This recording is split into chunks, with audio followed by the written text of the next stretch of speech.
Hi friends, welcome to லட்சம்ஸ் recipe.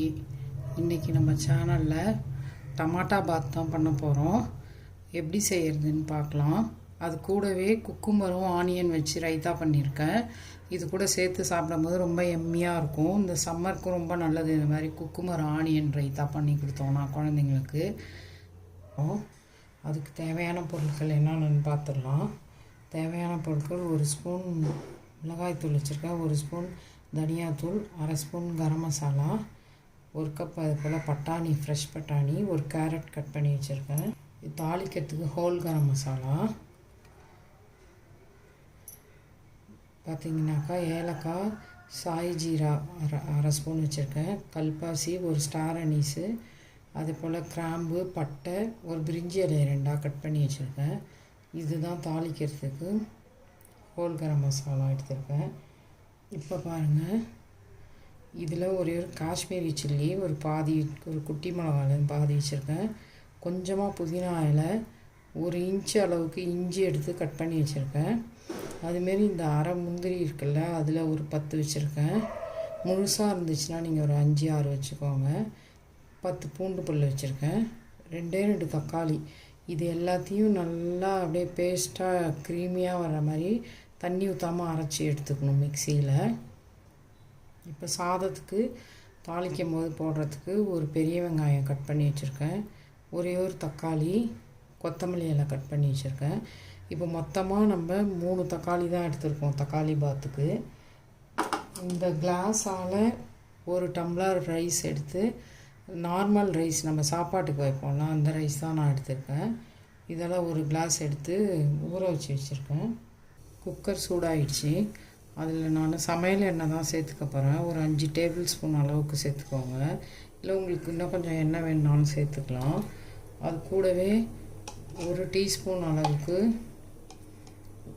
1 table spoon அளவுக்கு நெய் சேர்த்துக்கிறேன். நீங்கள் நெய் ஆப்ஷன் தான், வேணால் சேர்த்துக்கலாம். இப்போ எண்ணெய் காஞ்சிடுச்சு. இதில் இந்த ஹோல் கரம் மசாலாவை சேர்த்துக்கிறேன். அது கூட இந்த சாய் ஜீரா தான் மெயினே இதுக்கு ஃப்ளேவர் கொடுக்கறது டமாட்டா பாத்துக்கு. இப்போ நம்ம சேர்த்த பொருள்லாம் வெடிக்க ஆரம்பிச்சிருச்சு. இப்போ அதில் நான் ஒரு பெரிய வெங்காயம் கட் பண்ணி வச்சுருக்கேன். அந்த வெங்காயத்தை சேர்த்து வதக்கி,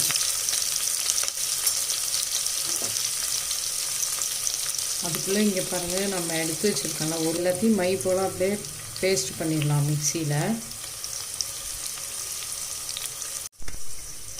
பாருங்கள், வெங்காயம் வதங்கிடுச்சு. இப்போ அதில் நான் அந்த ஒரு தக்காளி கட் பண்ணி வச்சுருக்கேன்ல, அந்த ஒரு தக்காளியை சேர்த்துக்கிறேன்.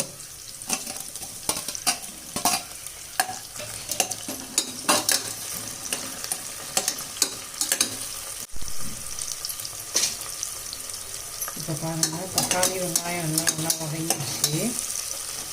இப்போ இந்த ஸ்டேஜில் உப்பு சேர்த்துக்கலாம். நம்ம உப்பு பார்த்திங்கன்னா நான் நல்லா 1 டீஸ்பூன் அளவுக்கு சேர்த்துக்கிறேன். உப்பு சேர்த்துட்டேன். இப்போ பாருங்கள், இந்த அரைச்சிட்டு வந்த பேஸ்ட் அதில் சேர்த்துக்கலாம்.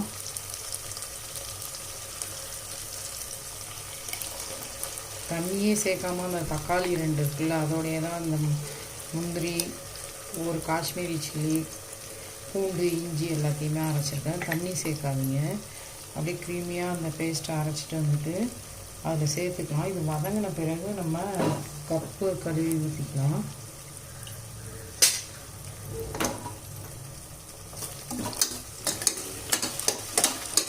உப்பு நம்ம 1 ஸ்பூன் சேர்த்துக்கோங்க. இப்போ எல்லாம் சேர்த்துட்டு, அரிசியெல்லாம் சேர்த்துட்டு நம்ம டேஸ்ட் பண்ணி பார்த்துட்டு உப்பு வேணால் லைட்டாக நம்ம சேர்த்துக்கலாம். இப்போ நம்ம அரைச்சி அந்த பேஸ்ட்டை நல்லா வதக்கிக்கலாம். அந்த இஞ்சி பூண்டு பச்சை வாசனை போகிற அளவுக்கு நல்லா வதக்கிக்கலாம். மீடியம் ஃப்ளேமில் வச்சுக்கோங்க ஸ்டவ்வை. இப்போ பாருங்கள், 1 ஸ்பூன் மிளகாய்த்தூள் சேர்த்துக்கிறேன். அது போல் 1 ஸ்பூன் தனியாத்தூள் சேர்த்துக்கிறேன். கரம் மசாலா அரை டீஸ்பூன் சேர்த்துக்கிறேன். இப்போ நம்ம எடுத்து வச்சுருக்கிற பட்டாணியை சேர்த்துக்கலாம். அதுமாரி ஒரு கேரட் கொஞ்சம் பெரியசாக வெட்டியிருக்கேன், அதையும் சேர்த்துக்கலாம். இப்போ சேர்த்து எல்லாத்தையும் நல்லா மிக்ஸ் பண்ணி விட்டுக்கலாம். இப்போ நல்லா எண்ணெய் பிரிஞ்சு வர ஆரம்பிச்சிருச்சு. ஒரு கிளாஸ் ரைஸ் எடுத்து கழுவிட்டு அதுக்கு நான் 1க்கு 2 தண்ணி வைப்பேன்.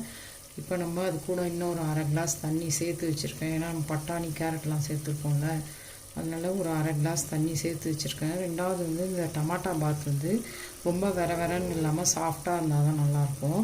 இப்போ இந்த கொதித்து எண்ணெய் பிரிஞ்சு வந்துருச்சு. இப்போ இந்த ஸ்டேஜில் இந்த தண்ணியை மட்டும் ஃபஸ்ட்டு அதில் சேர்த்துக்கலாம்.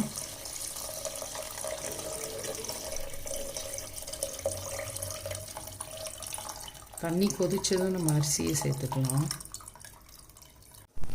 இப்போ நம்ம டமாட்டா பாத்துக்கு தண்ணி சேர்த்து மசாலாவோட வதக்கி தண்ணியும் சேர்த்துட்டோம். தண்ணி கொதிக்க ஆரம்பிச்சிருச்சு. இப்போ நம்ம ஊற வச்சுருந்த அரிசியை சேர்த்துக்கலாம்.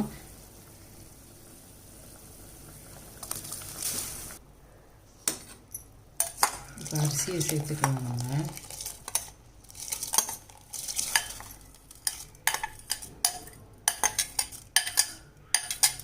நான் மஞ்சத்தூள் சேர்க்கல. மஞ்சத்தூள் சேர்த்தோம்னா கலர் பார்த்திங்கன்னா நம்மளுக்கு டமாட்டா கலரில் இருக்காது, கொஞ்சம் எல்லோயிஷ் சேர்ந்து வந்துடும். அதனால நான் சேர்க்கலை மஞ்சத்தூளை.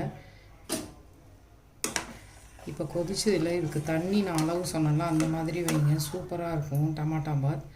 இப்போ கொஞ்சம் கம்மியாக இருக்குது. ஒரு 1/4 டீஸ்பூன் அளவுக்கு உப்பு சேர்த்துக்கிறேன். ஒரு 1/4 டீஸ்பூன் அளவுக்கு உப்பு சேர்த்துக்கிறேன். உப்பு பத்தலை.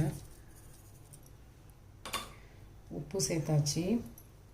இப்போ அதில் கொத்தமல்லி இலையை தூவிக்கலாம்.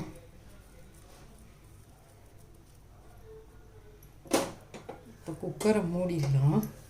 குக்கரை மூடி 2 விசில் வச்சு எடுத்துக்கலாம். நீங்கள் உங்கள் அரிசிக்கு தகுந்த மாதிரி வச்சுக்கோங்க. விசில் 3 இல்லை 2 வச்சுக்கோங்க. இப்போ வெயிட் போட்டுட்டு இப்போ 2லேருந்து 3 விசில் வச்சா போதும். இப்போ குக்கர் 2 தடவை வெயிட் அடித்து ஆஃப் பண்ணிட்டேன். இப்போ வெயிட்டை ரிலீஸ் ஆகிடுச்சு, அதை எடுத்துடலாம்.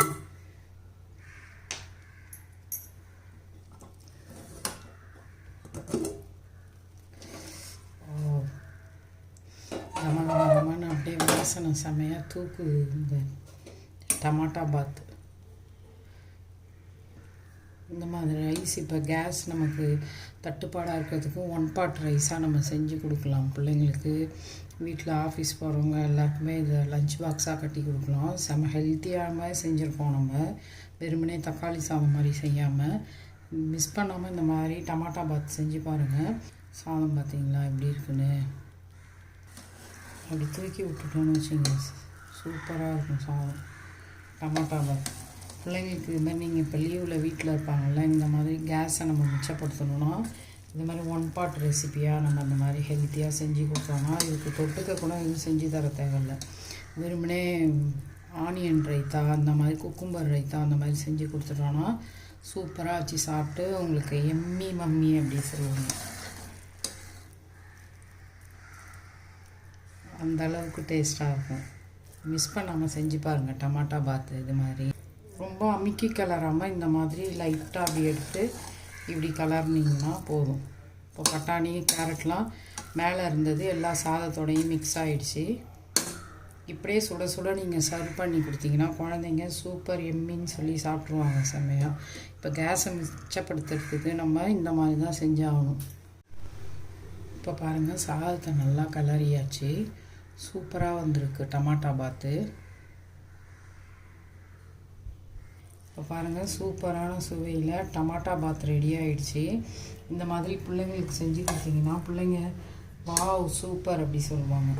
பெல் ஐக்கானை கிளிக் பண்ண மறந்துடுறீங்கன்னு நினைக்கிறேன். ஏன்னா உங்களுக்கு நோட்டிஃபிகேஷன் வந்துருந்தால் என்னோடய சேனலை பார்ப்பீங்கள்ல, அதனால் நீங்கள் பெல் ஐக்கானை கண்டிப்பாக மறக்காமல் கிளிக் பண்ணுங்கள். அப்போ தான் நான் போடுற வீடியோ உங்களுக்கு காட்டும். இந்த குக்கும்பர் ரைத்தாவோட சர்வ் பண்ணுங்கள், சூப்பராக இருக்கும். டமாட்டா பாத் செமையாக இருக்கும். டமாட்டா பாத் ரெடி ஆகிடுச்சு. நீங்களும் இந்த மாதிரி செஞ்சு பார்த்துட்டு லட்சம்ஸ் ரெசிபியை லைக் பண்ணுங்கள், ஷேர் பண்ணுங்கள், சப்ஸ்கிரைப் பண்ணுங்கள். தேங்க்யூ.